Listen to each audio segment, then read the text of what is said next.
Halo teman-teman, balik lagi bersama Michi. Di sini Michi mau ngasih tahu cara mengurangi prokrastinasi akademik langkah ketiga, yaitu tips sukses belajar mata pelajaran yang tidak disukai. Yuk kita simak. Nah, yang pertama kita bisa mencoba berbagai macam metode belajar ya teman-teman.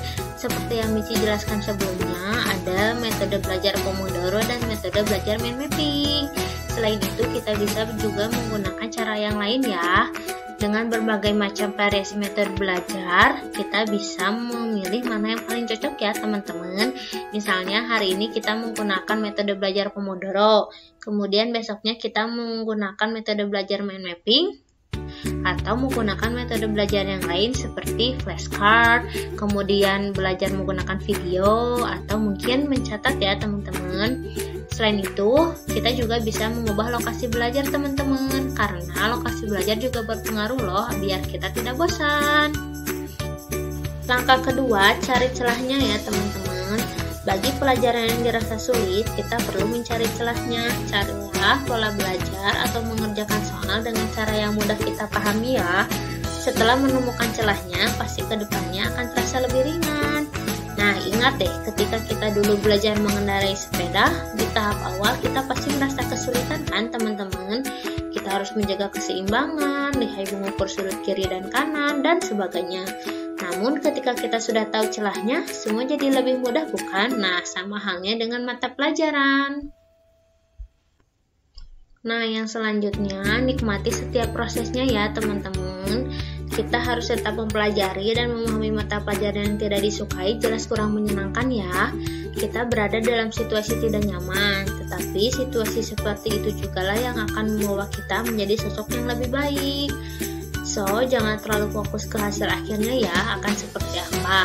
Bahkan, kita tidak perlu stuck terlalu lama jika memang belum ada improvement ya teman-teman. Hal terpenting yang harus kita lakukan adalah tuntaskan belajar kita sampai dengan selesai. Don't try too hard, also don't stress about the result. Tips keempat yaitu kita harus bisa menerima emosi negatif. Kita harus santai dan mencoba dalam menjalani masa-masa sulit ini ya. Ingat, tidak usah memaksakan diri untuk segera keluar dari emosi negatif. Semakin dipaksa, maka akan semakin sulit juga ya ada kemajuan. Rasakan dan nikmati setiap kesulitan yang kita hadapi. Tips selanjutnya yaitu moment of yourself ya. Yaitu kita bisa memejamkan mata, tarik nafas dengan teratur, lalu coba renungkan apa saja yang sudah kita lakukan.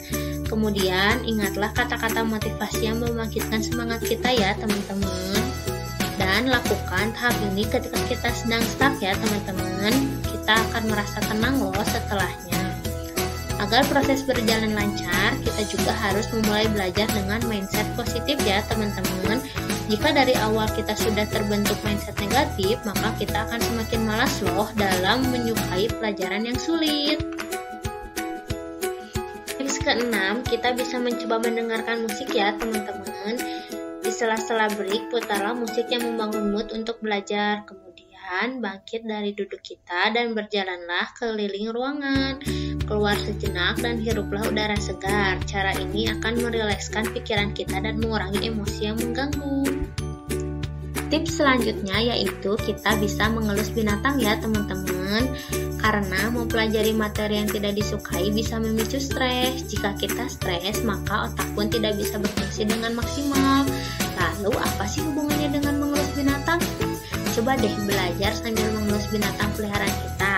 Karena penelitian ini berasal dari hasil program membaca cepat yang diadakan sebuah perpustakaan di Ontario, Kanada loh teman-teman. Dan penelitian tersebut terbukti berhasil.